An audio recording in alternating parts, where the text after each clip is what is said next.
What makes you afraid? Some of All Fear lives at the crossroads between our greatest phobias and the horror movies we love to experience. Part pop culture and part psychology. It's time to find out why we're all so scared of the dark.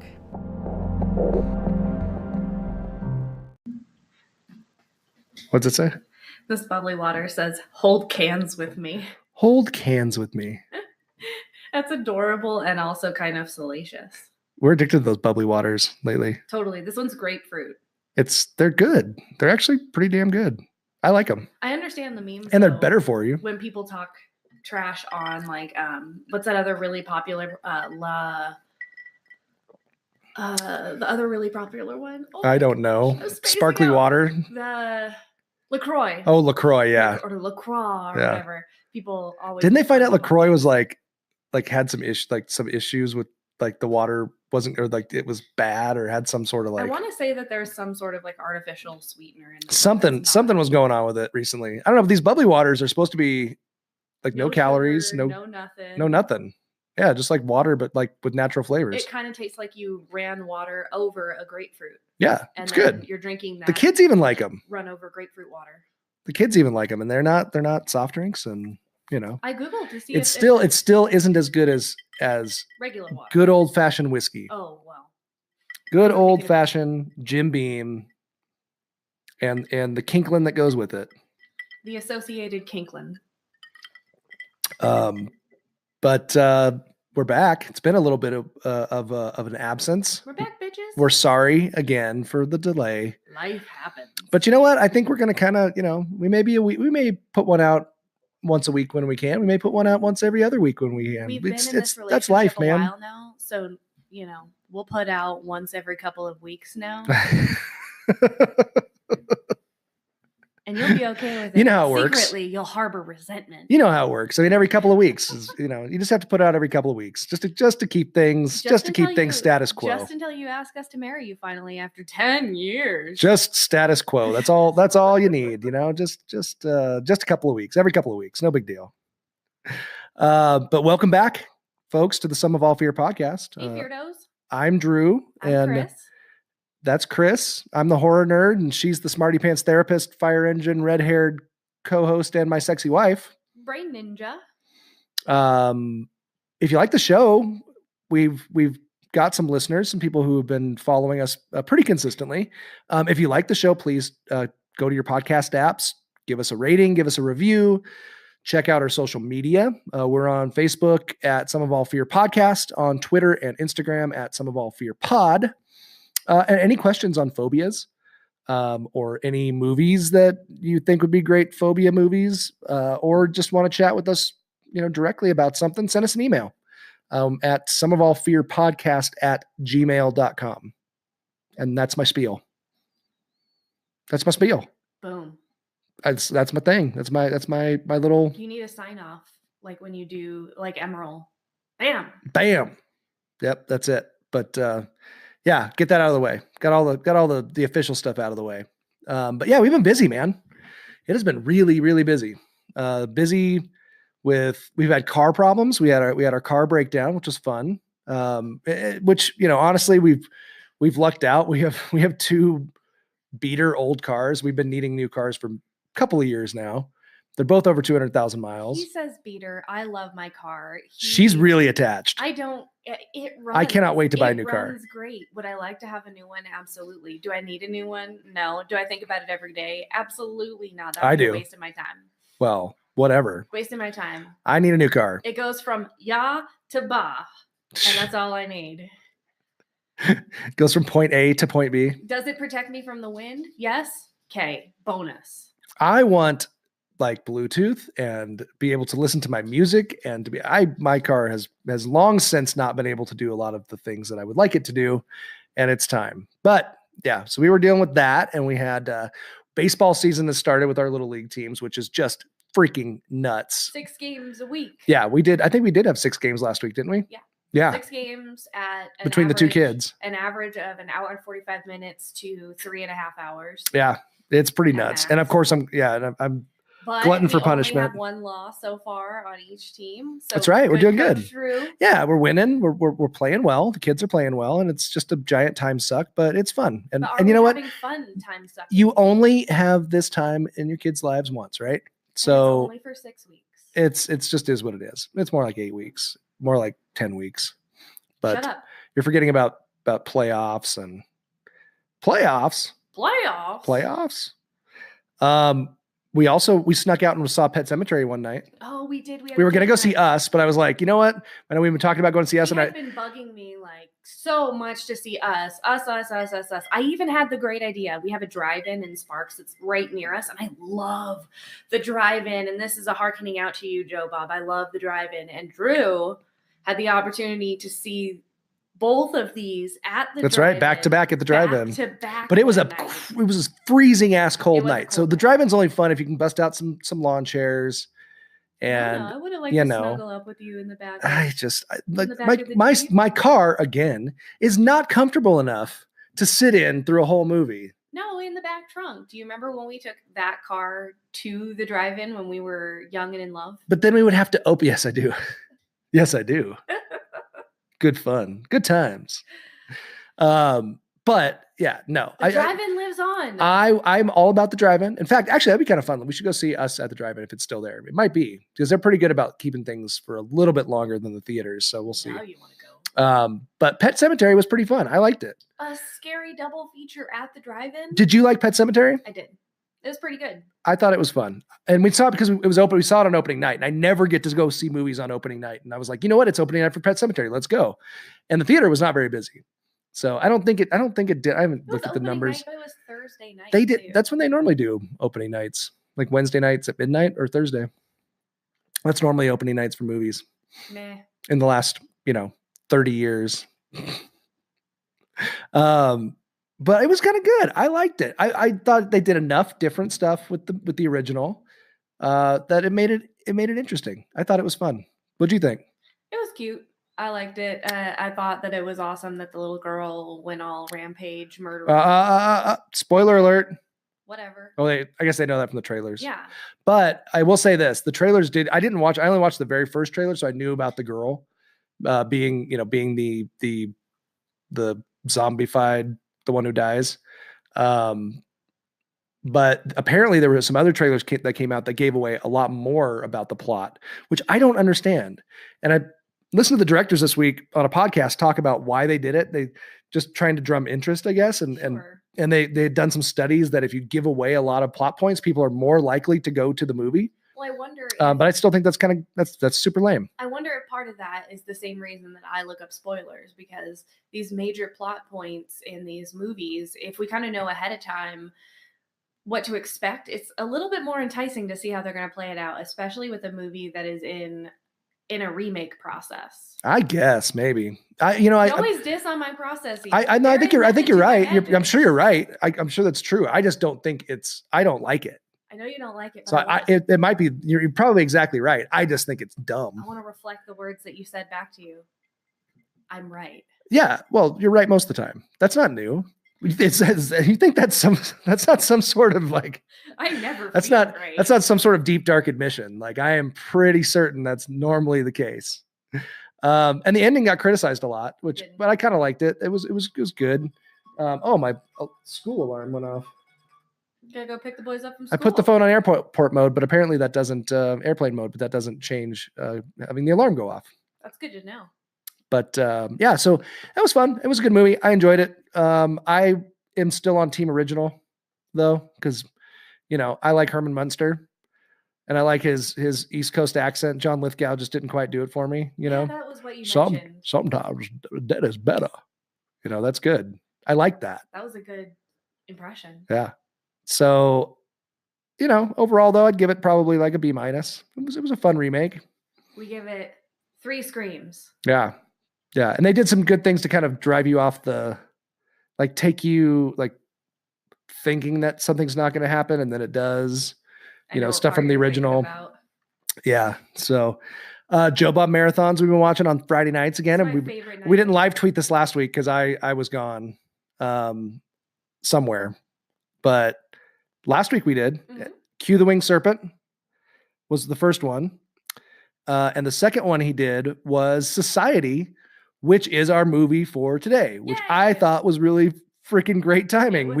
We totally had decided on doing Society before he did that episode. So, and he imparted some amazing knowledge. Yeah, and so I got some cool shit from Joe Bob. We'll never be able to do it better than him. No, hell no. Can't follow that up. But it's just such a freaking bonkers movie that, it's so great. It's a good one to talk about, and it was fun listening to him talk about it. Oh yeah. And then this week he did Deathgasm, which was a pretty freaking badass movie too, which I had never seen before. Actually. I've almost turned it on a couple of times. New Zealand death metal. Yeah, calling the devil from your metal music, total like play on the 80s, satanic panic stuff. It's great. It's a great movie. And then he did The Changeling, which is a classic. It's a classic haunted house, type movie with George C. Scott. That's really probably one of the top. I'm sure it's considered one of the top 20 or 30 at least horror movies of all time. It's a good one. So that was kind of our last couple weeks. We've just been busy, crazy busy, doing lots of stuff, getting ready to add new jobs, possibly. Adulting. Yeah, adulting.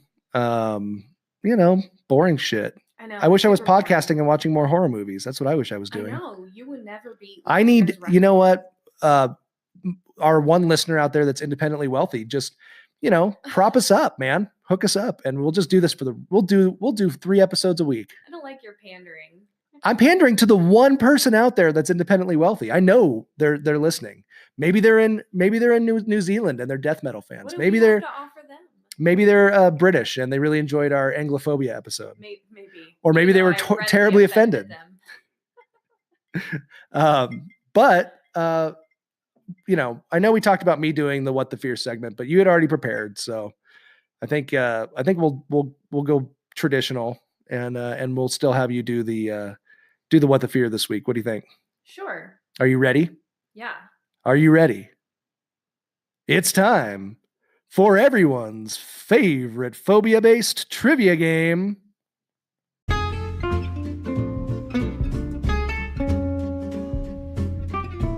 What the fear? You say it now. What the fear? There you go. Okay, you have to say it like that. All right, it's time for What the Fear. Yada da, yada da. Da da da da da da. Choo chee. Cheesy music, cue it. Cheesy game show music. Yeah. What the Fear is our phobia-based trivia game where Kris gives us a word and a couple of clues. Sometimes a couple of clues. If you really need it. And then and most of the time I do. And then I have to guess poorly about what the. No, don't say poorly. You got 2 out of 3 the time before this time. I'm doing better with the hints. You're doing great. I'm starting to be careful with your paper there. It's gonna kinkle all over. I don't want it to. It would crinkle. It'd be crinkling. It would be crinkling and you're kinkling.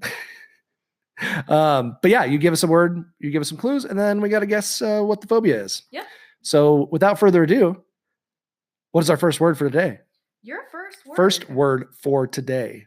Wow. Is I ran that together. Ergophobia. Ergophobia. ERGO phobia. Ergophobia. ERGAO phobia. Mm-hmm. Ergophobia. Mm-hmm. Okay. People with ergophobia might seem lazy. As your hint. People with ergophobia. They might heck Mondays. Heck Mondays? Uh-huh. Is that a thing? Yeah. Is that a hashtag Heck meme. Mondays? Heck Mondays. It's like the work appropriate version of Fuck Mondays. I see. Let's see. Might seem lazy. Do these people fear work? They do. These people fear work.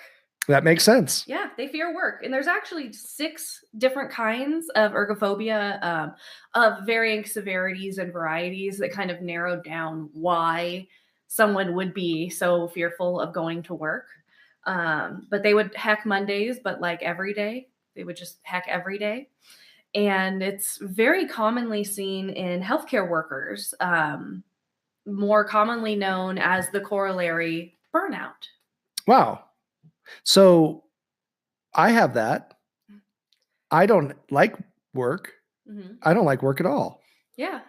You probably have burnout. Can I just claim this phobia? You can't. And like, you know. That's not how any of this works. No? That's not how this works? That's not how any of this works. No. I have ergophobia. I don't want to go. I can't work today. I'm going to blow up the building. My stapler. Give me my stapler back. It's gonna blow up the building. So you're 1 for 1. Great job. Wow. Doing work. That was a pretty easy one. I will say. I think that was pretty easy. I think a lot of these might be easy today. Oh yeah?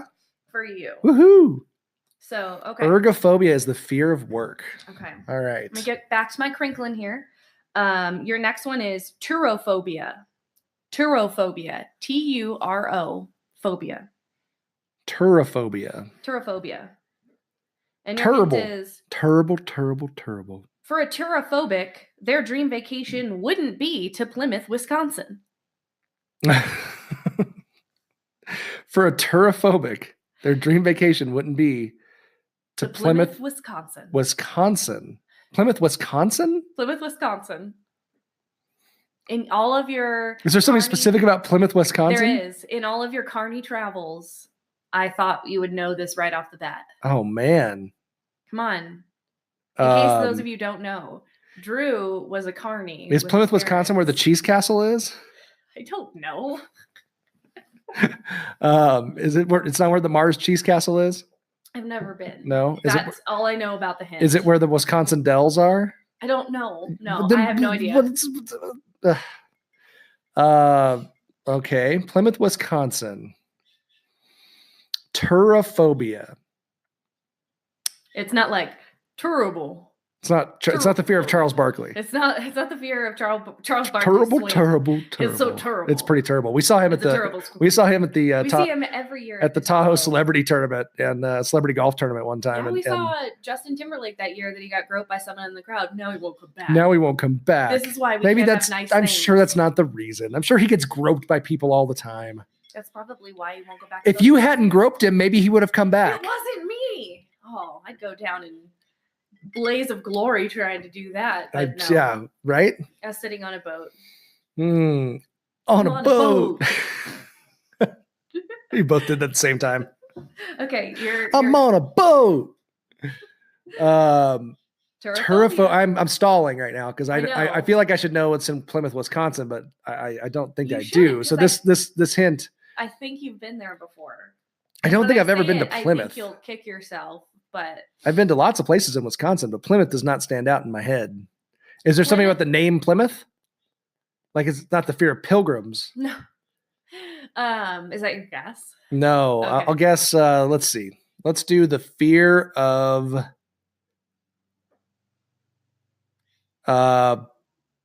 beer. Beer. Why beer? Well, I was going for the big things in Wisconsin, right? Beer, cheese, cows. Cows and cheese are very closely linked. Do you know this, right? Walleye. No, those of you. Ed Gein. Serial killer Ed Gein. Yes, it's a fear of Ed Gein. Which is a justified fear. I mean, he did like to make lampshades. He did like to make lampshades out of people and nipple belts. I don't think that's the first time I brought that up on this show. Nipple belts? Yeah, nipple belts. You never wear the one I got you. I know, you never. But it goes so well with my vulva cowboy boots. And your labial tie. My labia tie.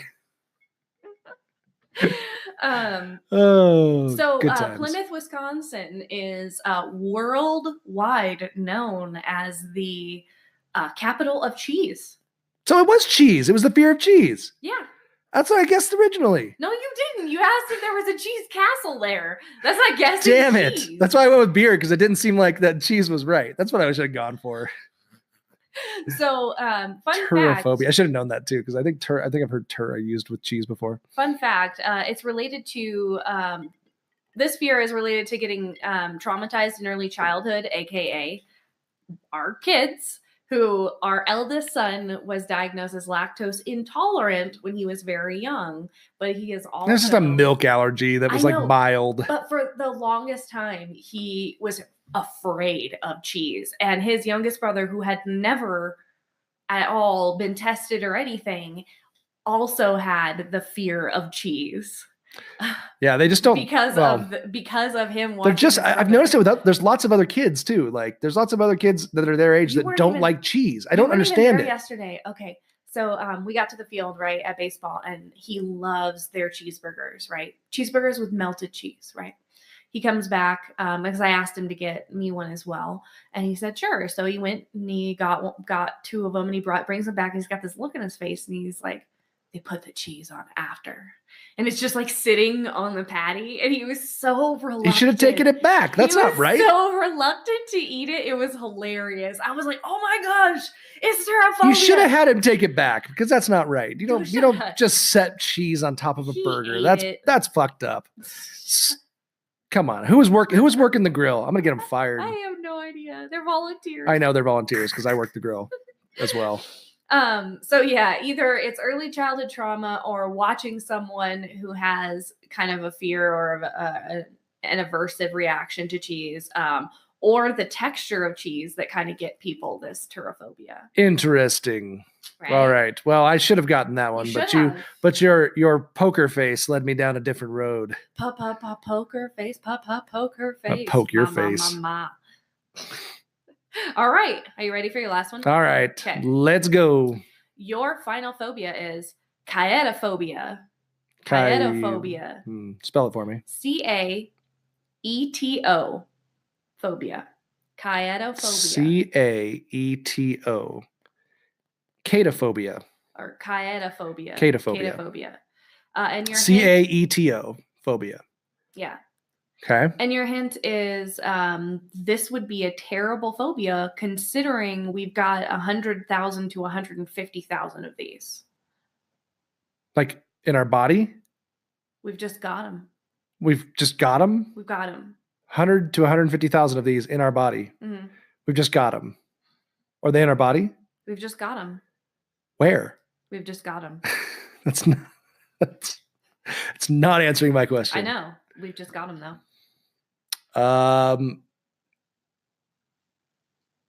Ooh. Okay. Let's go with 100 to 150,000 of these. We just got them. This is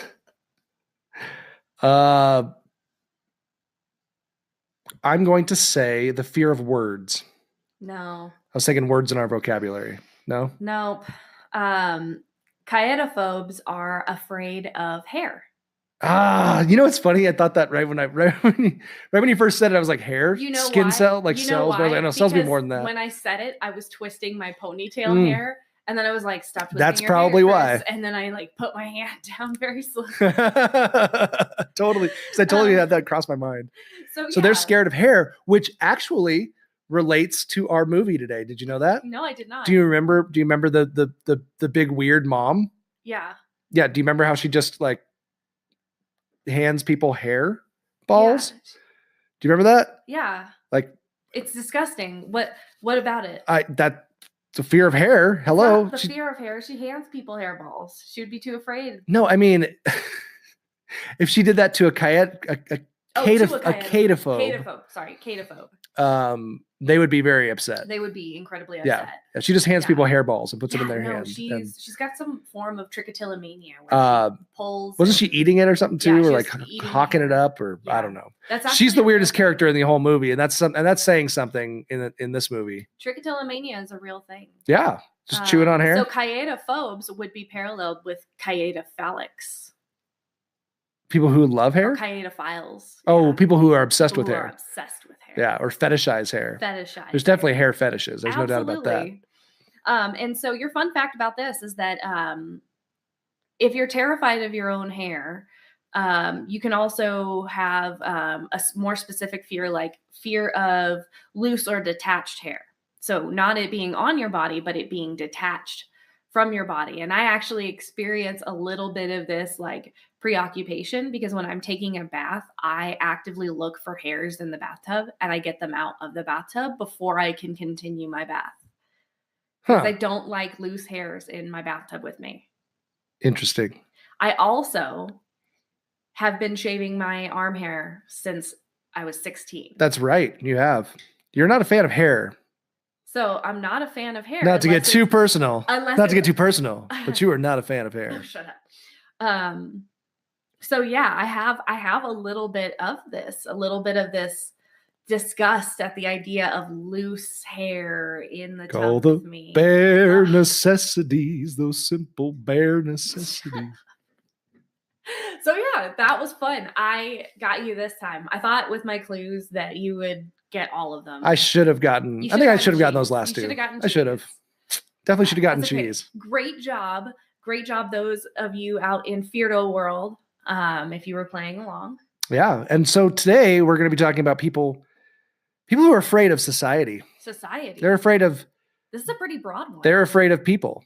And we're not talking about folks who experience delusions as a result of mental illness. Well, we'll get into that. We'll get into that because are identified by like schizophrenia or schizoaffective disorder. Right. So there's a number of things that can be confused with this phobia. Right. And really our movie for today probably is a kind of delves a little bit into confusion as to where this phobia really probably lands. But our phobia for today is, I listened to a pronunciation of it. It's actually Anthropophobia. Anthropophobia. It looks like it should be Anthropophobia. Right. But it was supposedly pronounced Anthropophobia. I'm going to let you say it. Anthropophobia. The fear of society. Hey, Kris. Hey, Drew. Have you ever thought about starting your own podcast? Why, yes, I have. When we were trying to get this podcast off the ground, we had a lot of questions. Like, how do I record an episode? How do I get my show into all the apps people like to listen to? How do we make money podcasting? The answer to every one of these questions is really simple. Anchor. Anchor is a one-stop shop for recording, hosting, and distributing your podcast. And best of all, it's 100% free and ridiculously easy to use. And now, Anchor can match you with great sponsors who want to advertise on your podcast. That means you can get paid to podcast right away. In fact, that's what I'm doing right now just by reading this ad. Right now? Right now. Right now. Right now. Right now?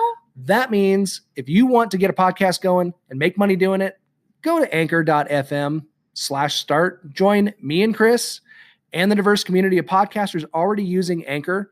That's anchor.fm/start. We can't wait to hear your podcast.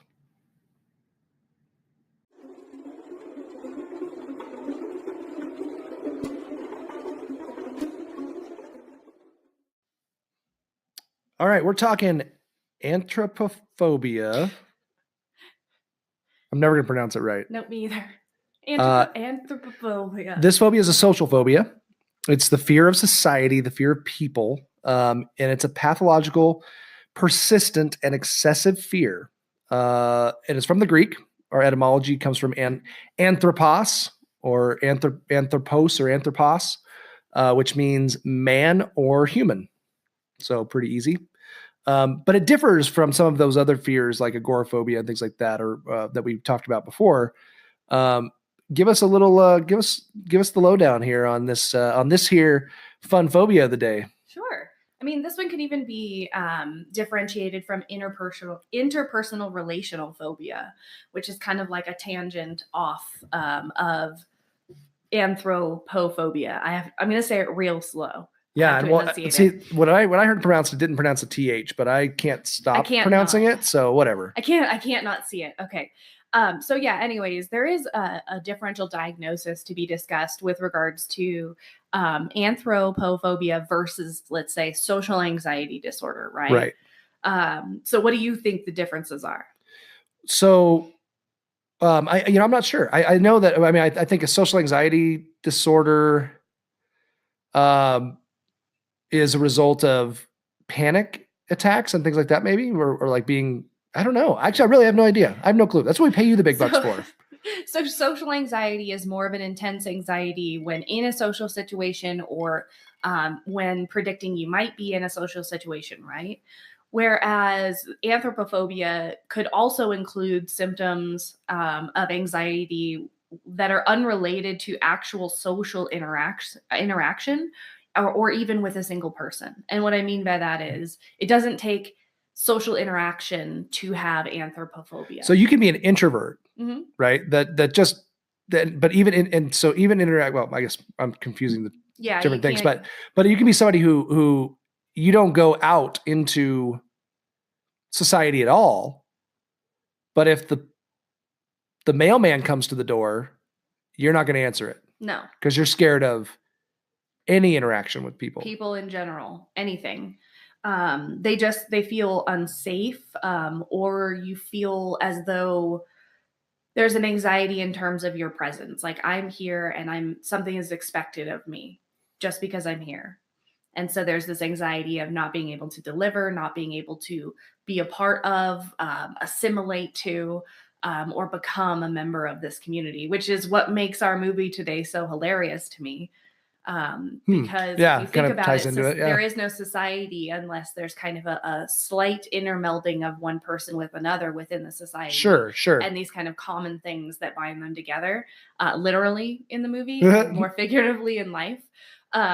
So people with this specific phobia, it's actually an unclassified specific phobia. They really fear all aspects of people and society and community. They're more likely to be hermits in the woods. So they literally they may move. So they're like the Unabomber, right? They're gonna limit themselves to any as little human contact as possible. They may be folks like who are experiencing chronic homelessness, and they choose to experience chronic homelessness because they would rather do that than have to live under any sort of rules or any sort of eye within society. Huh. It's a real intense anxiety or dislike of society. Interesting. So this thing would be, I mean, obviously this is incredibly debilitating. This is something that would be, would, like you said, force you to live in the woods or force you to live in on the streets, or what kinds of things, what are the characteristics of somebody with this phobia? Like what's the diagnosis? Like you said, it's different than social anxiety disorder. It's different than, and it's also different than agoraphobia. It's different than, it can be confused with delusions as well, because people who are fearful of that somebody is going to hurt them, right, or somebody is going to that's different, right? Right. So in order to have a diagnosis of this kind of a specific phobia unclassified, you have to really go through a lot of other diagnoses and rule those out first, right? You don't just go, oh, well, these people don't like being around people. Yeah. So they're anthropophobic. Well, no, that's not how this works. It has to be ruled out as not a symptom associated with any other mental disorder. Like, for instance, bipolar disorder can sometimes experience intense delusions. And in schizophrenia, persecutory. Am I saying that right? Yes. Persecutory delusions are actually quite common.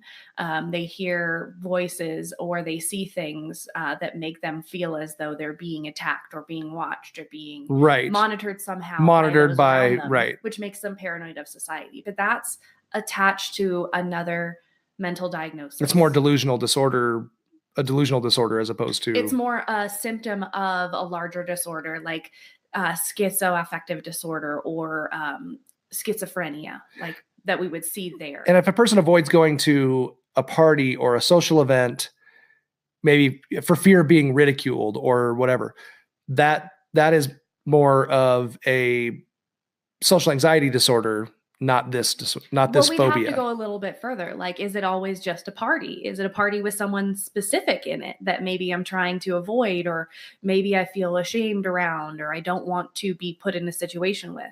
Is this person maybe introverted, which is on the scale of, not liking people, right? Sure. Like, I'm definitely on that scale. I would much rather hang out with dogs than people any day. But I'm not phobic of people or society. I actually understand a lot of aspects of, human interaction. Well, and you don't dislike being around people. No, I don't dislike being around people in smaller doses. But as an introvert, which you spoke briefly to that earlier, as an introvert, being around people actually saps a lot of my emotional energy. So there's the person that maybe is fearful that people around them want to hurt them or harm them in some way or something like that. That's probably a delusional disorder of some kind, or some sort of schizoaffective. You have to look at it, right? Not all situations are the same. But then you have a person who avoids a person who looks like someone who abused them. Right. That's more of a PTSD thing. That has to do with a traumatic event that we can pinpoint. And there's a specific symptom that, causes a triggering event. It's not all of society. It's just these things that are triggering to them. Right. And then there's people who avoid being around people because they're afraid they're going to have a panic attack. Right. And that's anticipatory anxiety. Right. So I'm scared to be put in a situation that previously I have either experienced something fearful or I have been fearful in the moment. And that has caused me some sort of shame. And we've talked about that and I want to avoid that. With agoraphobia. Right. Which is a big trigger of that, right? Which, panic attacks in certain places, you have the same. Because I don't want to go there. I can't go to the mall because I had a panic attack there. And it was very embarrassing. And I have another one, I will be, absolutely just flabbergasted. And there's people who have like a long lasting pattern of like sensitivity to rejection or, just prefer social isolation. They may not be this phobia either. So there's a lot of things that you have to really dig. So what is it that's specifically characteristic of this phobia that would make it diagnosable as opposed to all of these other kind of social phobias? Because that's what I find really fascinating about this, is that it's not these other things that when I first thought about it, I was like, oh, this is, I was assuming it was the fear of society. Like, I'm scared that everybody around me is, out to get me kind of idea. Well, this is not the symptom, it's the diagnosis, right? So in the other examples that you were talking about, the delusions about society or about those around them, those are a part of the diagnosis. They're a symptom of a larger thing that's going on within someone. Whereas a phobia is very specific and very untied to anything else, right? So I fear being in society because I fear being ridiculed by society, right? So I want to avoid anything that has to do with society. I don't want to go to the grocery store because then I'll have to interact with people. People will have to see me. I'll have to be a part of this larger thing, and I don't want to be a part of that. It can be related to an intense trauma where you really just want to have separation, or you have that separation anxiety associated with losing someone very close to you and then not trusting people around you not to hurt you. So before they can hurt you, you just cut them off icy cold. That's what differentiates these things, that like anthropophobia, from a symptom of a diagnosis. Of some other diagnosis. Right. But either way, a trained clinician would go into this and look at all the possible, other things that it could be associated with. And they're probably not likely to be diagnosed with anthropophobia, right? They might be diagnosed with a specific phobia unclassified, right? Where the focus is kind of around this, but we haven't ruled out the fact that they would probably be diagnosed with a social anxiety disorder. Yeah, most likely. We haven't ruled out the fact that it's not related to social anxiety, right? So clinicians can actually have rule out diagnoses where, they show, hey, I don't have enough information yet, or I haven't established enough rapport yet with this person to be able to figure out if it's this versus this, but this is what I'm thinking. And then over time, you collect evidence and you provide evidence and feedback as to, okay, now I kind of see what this is. Because people think of bipolar disorder as this rapid shift in cycling and mood and, all this stuff. Rapid cycling bipolar disorder is an incredibly rare thing. Bipolar disorder cycles of mood last weeks and then are followed by normal periods and are followed by periods of depression that last months or years. All it takes is one manic episode that lasts longer than 2 weeks to be diagnosed with bipolar. But it has to be longer than 2 weeks, and it has to be not related to medication, drugs, right? Anything outside, like that, right? Yeah. So you would have to rule out all those things before you would give someone the diagnosis of bipolar disorder. Just like with anthropophobia, you'd have to rule out every other possible thing before it would be like, okay, really the focus here is this person is terrified of society, being a part of society. They reflect a severe attachment disorder, basically, with regards to people. It was interesting when we put out a post on Facebook a while back that just the picture just said, what makes you afraid, which is kind of our little moniker, right? And then, I kind of listed some information about our podcast and links to some episodes, and then put a little money behind it and promoted it on Facebook. And so it, it was seen by, a lot of people and got a lot of responses. What was interesting was a lot of the responses I was expecting, clowns and spiders and, snakes. Whatever, flying, the typical phobias. Overwhelmingly, like I would say probably more than half the answers had something to do with like people, humans, government, other people, those were all the popular response. Politicians was a big one.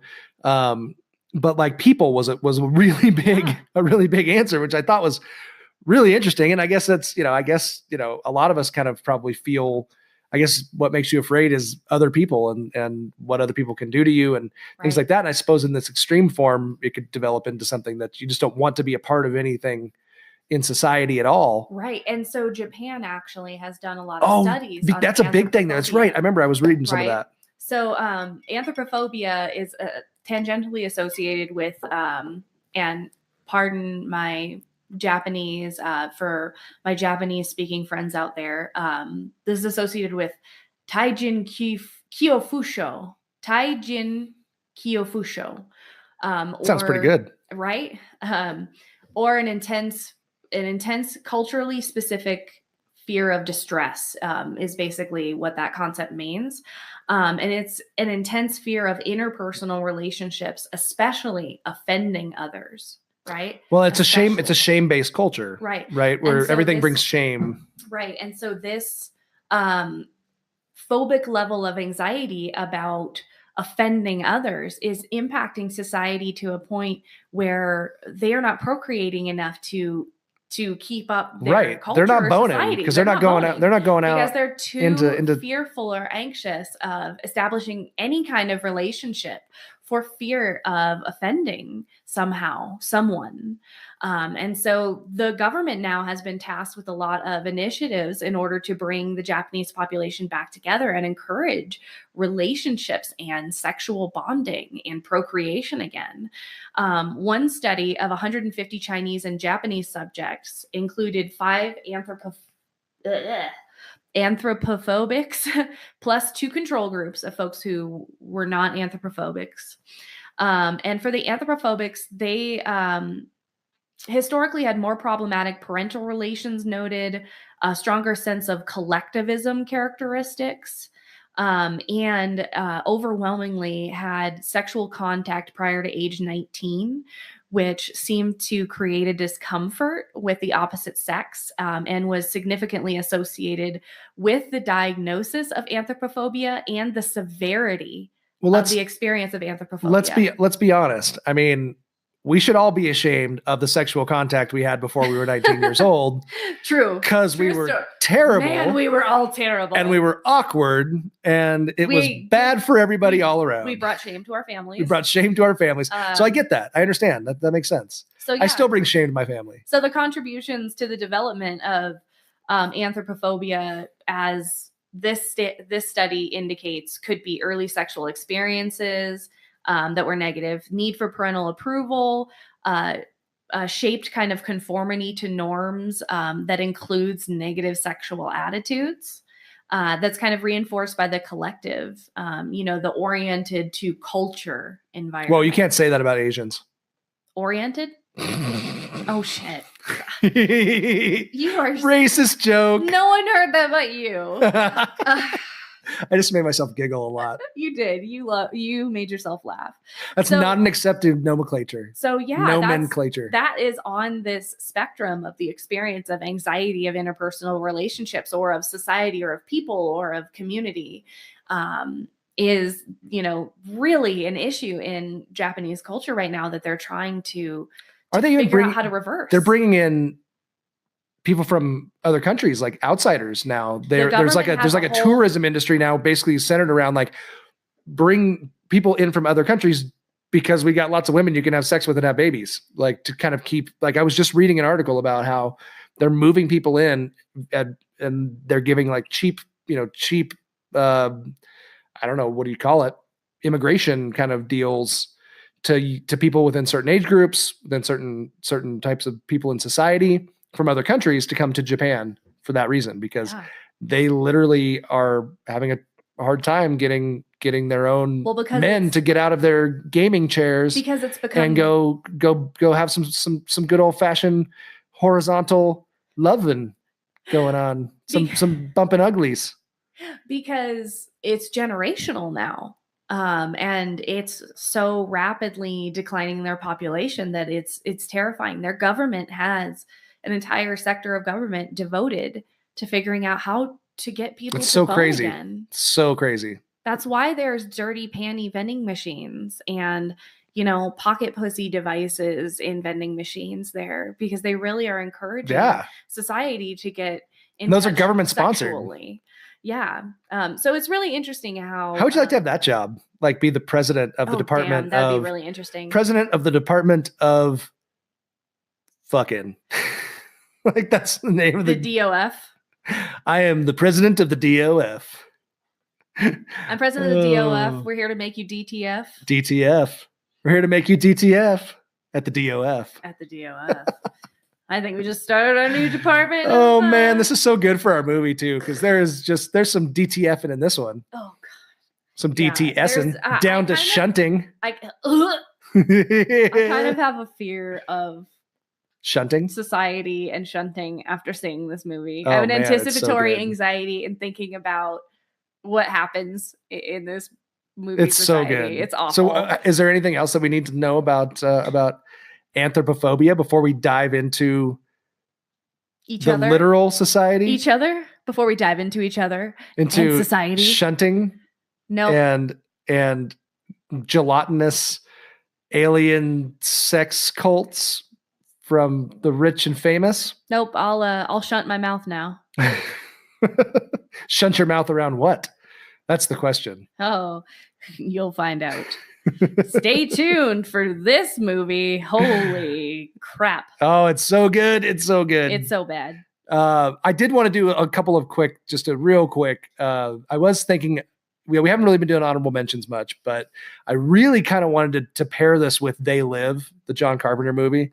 It would have been a really good pairing, but man, doing two movies is a lot of work in these deals. But I do want to mention honorable mention because They Live as an honorable mention because it definitely would have given us some other talking points for this phobia. But society offers so many great one-liners that we couldn't pass up the opportunity to share them with our fellow feardos. Oh my gosh. We'll appreciate and them it's as much as we do. It's titled Society. So for the fear of society, how are we not going to choose society? Good Lord. And thank you, Joe Bob, for renewing interest in Society last week Joe Bob. on and the Darcy drive-in. the mail girl.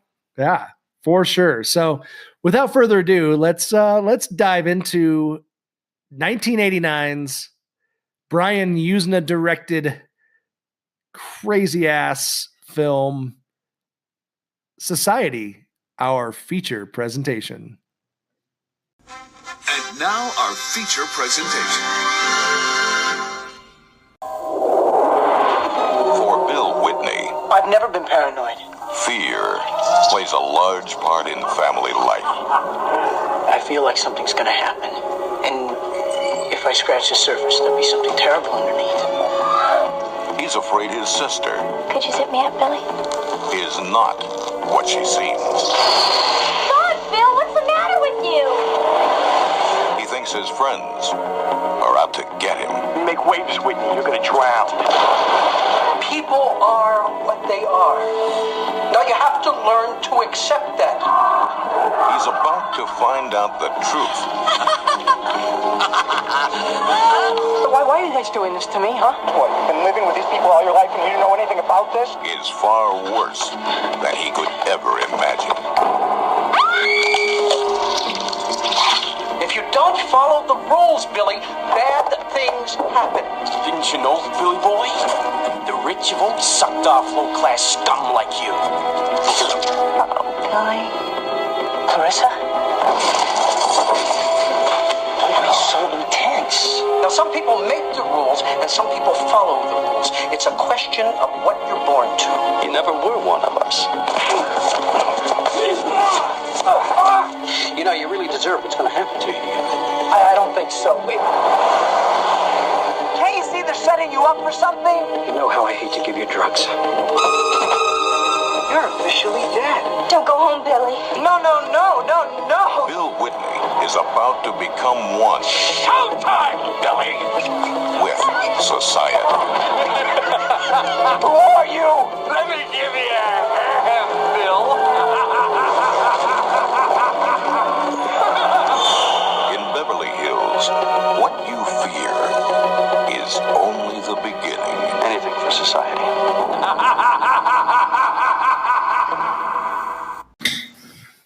So, Kris, Sup, Drew?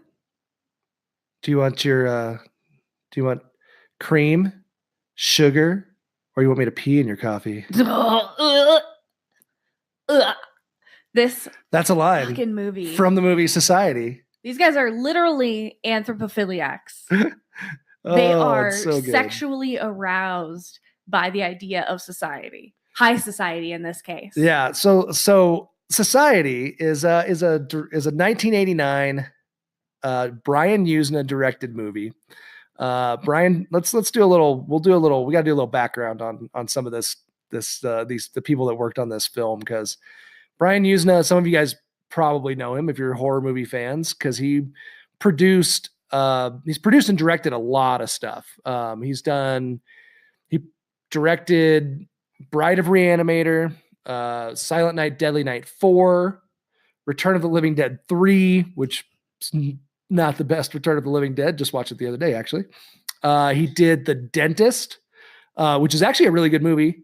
I really liked it. It's got Corbin Burnson in, starring as the dentist from Major League, of Major League fame, and lots of other stuff. He's done a shit ton of stuff.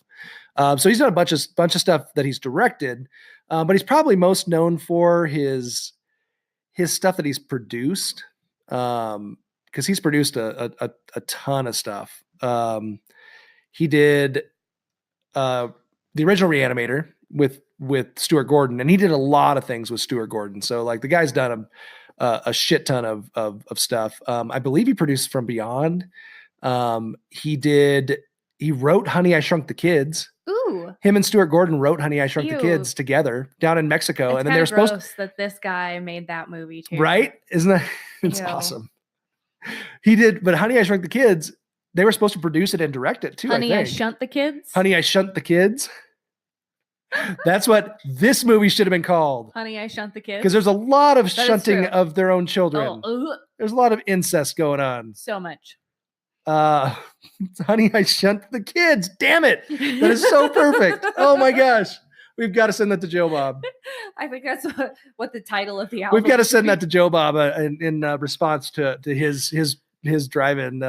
For Damn it. I sure. wish I had that night. I would have totally done like Honey, I Shrunk the Kids, but with like Reanimator Can you people still and do mixed it it? up. Oh my gosh, I totally can. I love that. But they were supposed to direct it and produce it, and then I guess Stuart Gordon they were down in Mexico writing it, and Stuart Gordon got super sick, as you do in Mexico, and then wasn't able to do it somehow, and then they ended up finding new director and producer, but then I guess they still used their story for that movie. So anyways, lots of cool shit. Brian Yuzna has done a lot of cool stuff, but he's most well known for this like body horror type stuff, like Reanimator. He's really pretty good at this kind of, these kind of movies. And I think this is the cream of the crop. Some things you can't unsee, bro. The shunting of society is, and said shunting of so siblings and parents and neighbors and friends all into one gelatinous man pile. But the real hero of this movie is Screaming Mad George, who did all of the special effects. That's true. And he's a guy from Japan whose real name is Joji Tanny. But when he moved to the US, he started going by George, and then decided George was too generic. So he changed his name to Screamin' Mad George. And the reason he went with Screaming Mad is because his favorite musician was Screamin' Jay Hawkins, who I freaking love, like rockabilly, bluesy, jazz superstar. Guy's awesome. And he loved Mad Magazine. So we have him to thank for all of that. All of the gelatinous melding of body parts is Screaming Mad George's doing, which is pretty badass. He also did Big Trouble in Little China, which has some badass special effects too. Predator, Nightmare on Elm Street 3, Dream Warriors, which I think is definitely my second favorite next to the original. And he did Elm Street 4 also, which I think the special effects in those two are the best of any of the Elm Street movies. So we have him to thank for that as well. And he did a bunch of other shit too. But yeah, Screaming Mad George, mad props, bro. Mad screaming props. Yeah, big time. Society. What'd you think of this wonderful movie? I haven't given it a synopsis yet, but I will. We'll kind of synopsize it as we go along. I think it's an anthropophiliac's dream. Yeah. You think people who just get off on society, who just get off on being so intertwined and a part of, and maybe even like gossiping and just kind of being in high society. So it kind of pits it. The movie kind of has this undergirding of class warfare and the fact that there's this secret upper class society that feeds on literally the lower class. Do you want to know why that's fun? Why is that fun? Because in biology, an anthropophiliac is a being that prefers humans to other beings, or actually it's in parasitology. But think of like mosquitoes, dermatophyte fungus that feeds off of the derma in your face. They feed, live, and grow preferentially on humans only. So they are anthropophilic. Ooh, I like it. They're like parasites. Exactly. Feeding on humans. And that's exactly what they were in this crazy ass society movie, when they all just feed off of each other. And well, let's give a little foundation here. If you haven't seen the movie, and if you haven't, and they don't just regularly feed off of each other, because honey, I know we get eaten sometimes, but it ain't like that. Woohoo! Yes. No, this movie starts with a kind of your typical 80s main character. He's got a fancy mullet. But he's having it, like, I think it starts out in the psychiatrist's office, or it starts out with him like kind of freaking out. And then we see that he's seeing a shrink. Yeah, that tells him that's perfectly normal. Yeah, all of his problems, he's starting to get paranoid, right? He's starting to get paranoid that he's not like the rest of his family. And his family consists of mom and dad, who are your typical Richie Rich type parents, and a sister who's like your typical Beverly Hills blonde, pretty hot, teenager, and so she's just probably a couple years younger than him, but he feels like something's off, something's not right. He's starting to feel like he is not a part of this family, and this is all in Beverly Hills, so it's all very, very Beverly Hills-ish, and you've got your mansions, and all the people they're interacting with are like these douchey, and they all keep everybody at school. They all keep telling him, they're very dismissive, and they kind of gaslight him, where they're like, "No, you're remembering that incorrectly. That's not how it is." Well, we haven't gotten there yet. Nothing's happened to him yet.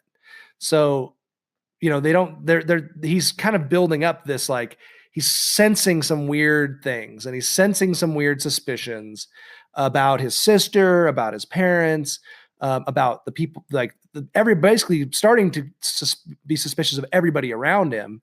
And it kind of develops into this where you're like, is this guy just, is he going mad? What's going on? And then we have a scene in pretty early in the movie, which Brian Yuzna actually stuck into the movie because he felt like there needed to be like a shocking sequence kind of early on.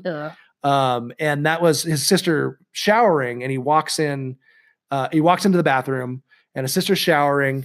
And I love how you're rubbing your body right now as if you're in the shower. Because she's rubbing her boobs, and she's reaching down, and she's rubbing her butt.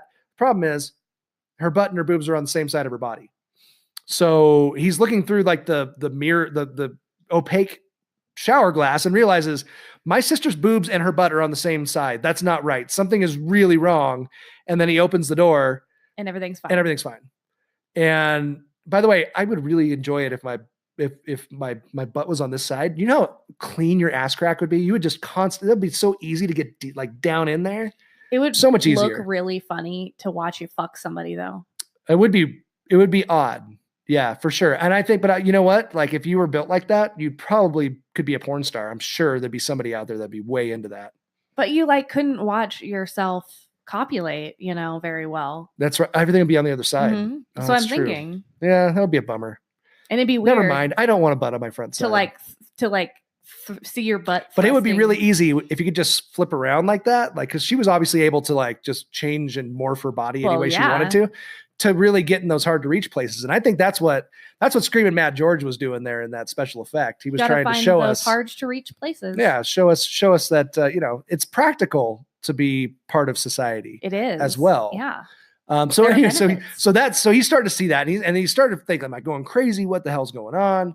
And then we have the typical like Beverly Hills, oh, there's a party going on this weekend, and blah blah blah, and his girlfriend is this like super annoying, socialite, super annoying bitch.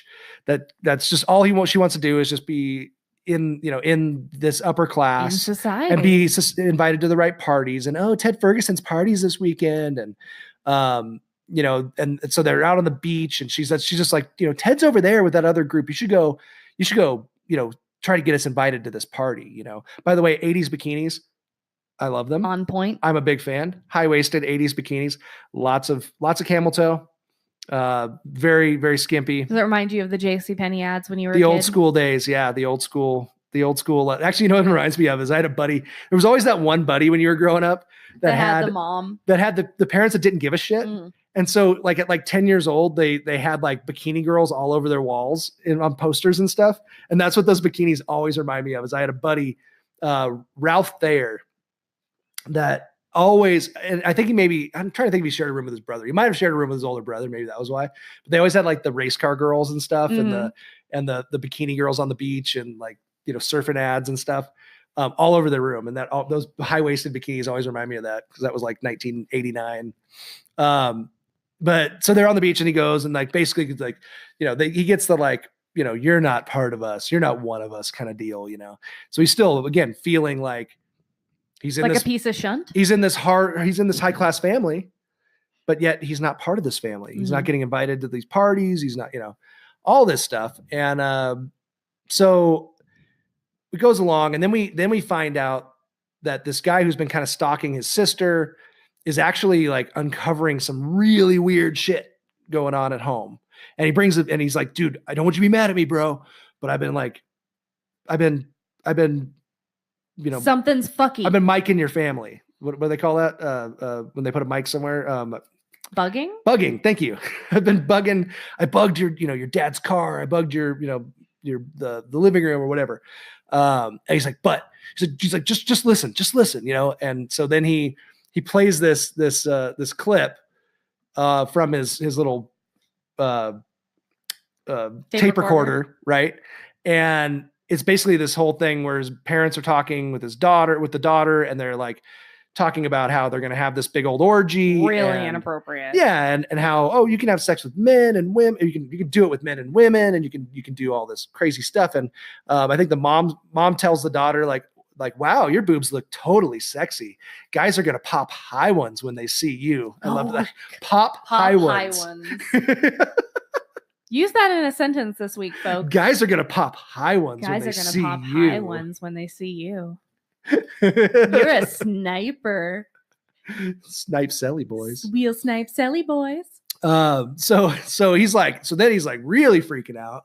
He's like, fuck, what is going on with my family? This is super messed up. And he's basically like, I've got to figure out what's going on. Like there's some incestuous weird shit going on. There's some, what is happening? Like he hasn't gone to the point of realizing like how crazy it is, but he knows something's wrong. And so was that a bunny going across our backyard? Yeah, Oh, I've seen a couple of them. cute.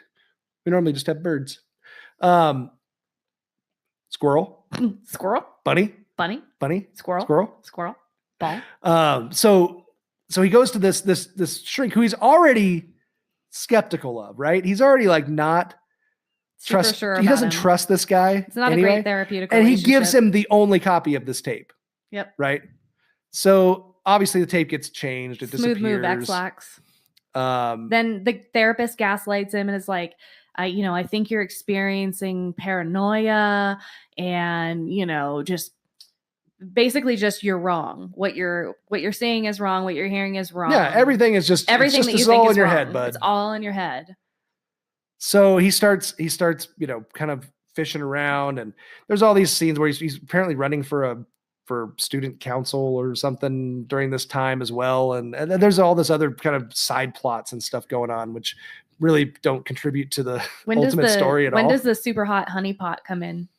Oh, right. Yeah. So he meets, so there's this girl, Clarissa, who just takes a liking to Bill and No. She doesn't just take a liking. She's a super hot female that starts to get super close physically and psychologically to him. She's a honeypot. Oh, you think so? She's a honeypot. But she's not, though. You think she's trying to drag him in? Because I don't think in the end, I don't think she is. I think she actually likes him, right? Or she started off that way. I think she was put on a mission to get him to be food for society. Maybe. So they could feed off of him because, not everybody's you might be in right. society. Because in the end, she ends up like liking him, Yep. like actually. But then she falls him. for him.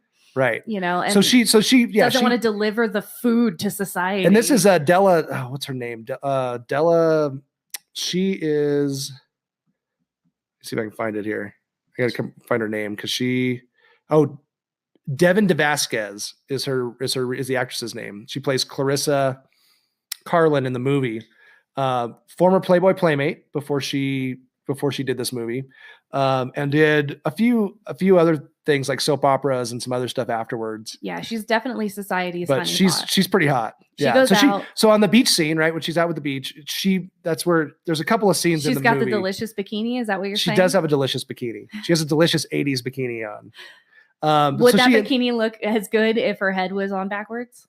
Well, and her boobs were on backwards. So we get there, right? So he ends up going to Ted Ferguson's party.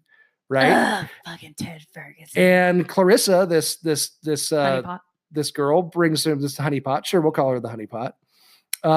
She ends up, finding a reason to get him upstairs, and they bang it out. Yeah. But at one point, like he's like underneath, and like something's off. He feels something weird. And then he rolls off the bed and he looks back, and her like torso is contorted and weird and all kinds of shit. Everything's fucky. And then when he stands up to like go back to the bed and be like, everything's back to normal. So again, he's like, same thing with the sister, right? There's some weird shit going on, but he thinks it's all in his head, or he's not sure what's happening, but he's starting to go deeper down the rabbit hole of this paranoia of everybody around him. Right. We didn't talk about the creepy intro song either. There's a really good creepy intro song. It.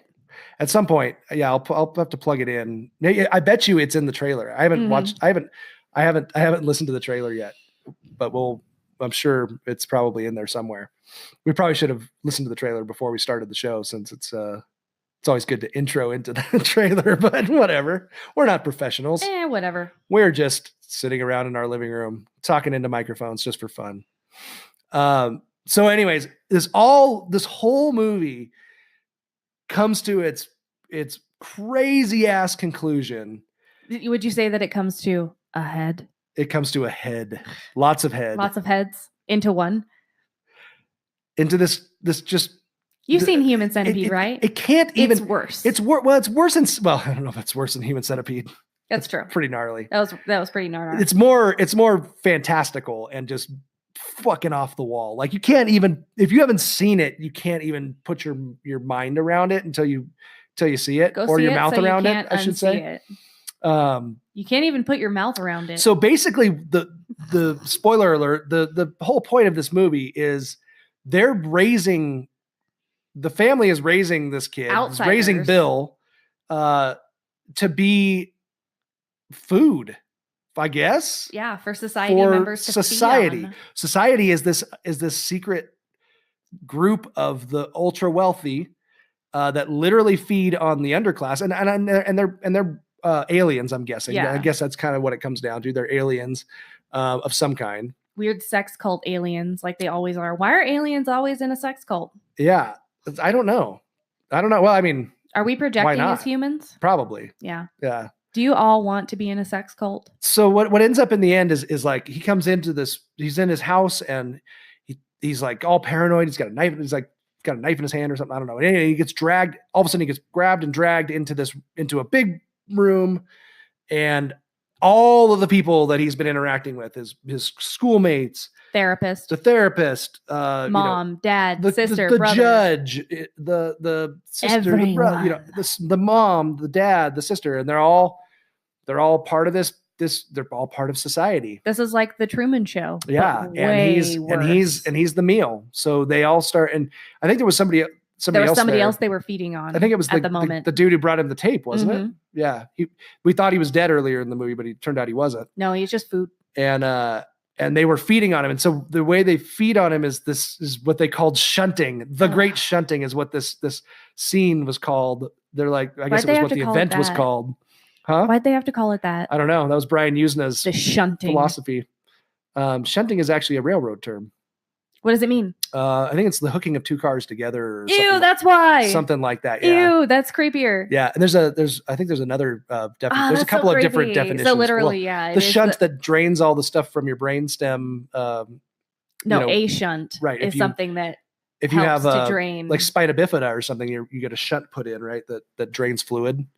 That's another shunt term. But the shunting in this is literally putting their lips and morphing into a giant ball of each other of big league chewed big league chew. Yeah. And just sucking. They look a little bit like the mascot of like the University of Kentucky. What is the mascot of the University of Kentucky? They're like the mascot of the Reno Aces. The Hilltoppers. Or the Aces mascot. Oh man. Remember when he had that phallic tongue too? At first, big time. And it used to come out and lick people. So apparently the inspiration for this scene, the shunting scene, was partially like Brian Yuzna's nightmares. I guess he had a nightmare that was similar to this. Yeah, this is my nightmares. But then also Salvador Dali's painting called The Great Masturbator, which I think is freaking hilarious that it's called The Great Masturbator. But if you see it, you'll see why. If you've seen the movie and you see the painting, you'll understand why that it was an inspiration, because it's a dolly and it's a big amorphous pile of goo that's just melting and weird. Why is it called The Masturbator? I'm guessing that's so Dolly would have you looking at the painting going, why is it called The Great Masturbator? Because it's surrealism, right?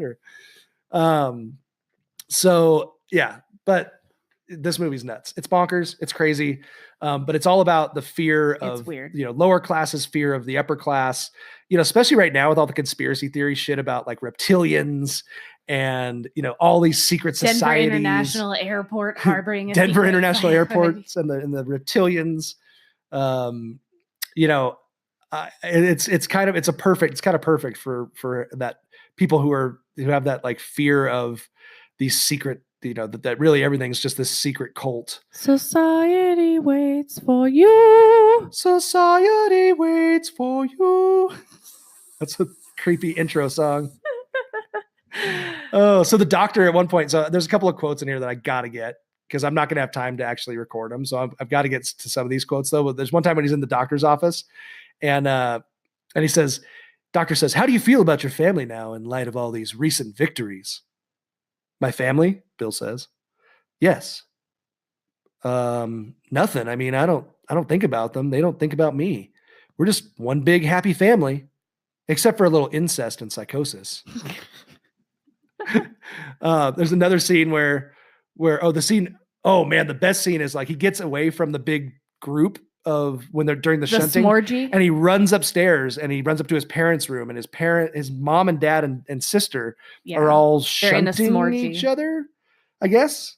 Dad's face is in his butt and says something about like, "Now I'm a butthead," because he had called him a fucking butthead or something earlier. It looks like someone took 3 claymation characters and like smashed them together. Yeah, and his sister says, "Bill, if you have any Oedipal fantasies you'd like to indulge in, now's the time." Oh, yeah. Here's the psychology behind that one, folks. Wow. It's going to take us a while to unpack.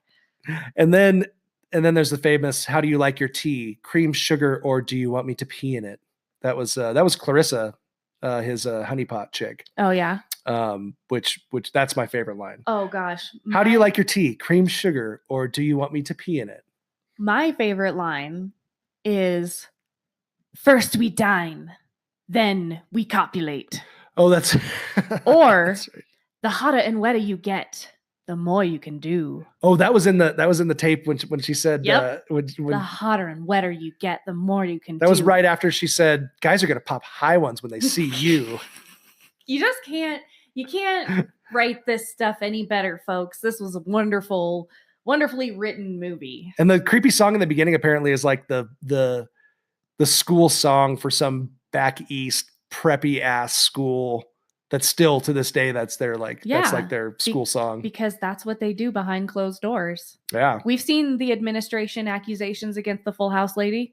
Right? Lori Loughlin? Yeah. Yeah. Next thing you know, she's a shunter. Next thing you know, it's because she's shunting the UCLA. That's why that's why all this stuff head. happens. They're all shunting each other and with each other. And that's how this stuff happens, man. That's how you end up with all this crazy elite corruption. This is why we can't have nice things. So apparently when this movie came out, it was a big flop in the US. I wonder why. But it was huge in Europe and I guess pretty big in Japan. I know it was big in Europe. And Joe Bob said when he did this last week, he said, "I just don't think people in the US were ready for a story about upper class snobs who have a secret sex organization in Beverly Hills." What? Apparently. So, but that is Society. Great That is job. the great Brian fun. Yuzna film Society that literally the last 20 minutes are probably some of my favorite last 20 minutes of any horror movie. Pretty vile. In history. It is complete bonkers. And I love the special effects. The practical effects are just out of this world. Incredible. Go watch it on Shudder. It's on Shudder. Yeah, it's on Shudder with Joe Bob's commentary. Again, yeah, his commentary really adds a lot. It's like $4 a month. I don't know why you don't have it already if you like horror movies. It is it's well worth it, especially with Joe Bob back now doing a regular show. For sure. So that's it, guys. That's our episode today. Anthropophobia, whatever it is. Anthropophobia. The fear of society and the movie Society. We're gonna be back soon. Hopefully, it won't be more than 2 weeks. We're gonna definitely promise you that we will try to get recordings out, episodes out, at least every other week. You heard it here, folks. I think in baseball season, it might have to be every other week, but we'll try. We'll try to do every week as much as we can. Yeah. Because I enjoy doing it. It's a lot of fun. It's a lot of fun. It's just finding time to watch the movie and do the research and edit and copy and blah. And then copulate and shunt our way through the episode. Shunting to be done. There's much shunting to be done. So with that, until next time, guys. Stay afraid. Stay very afraid.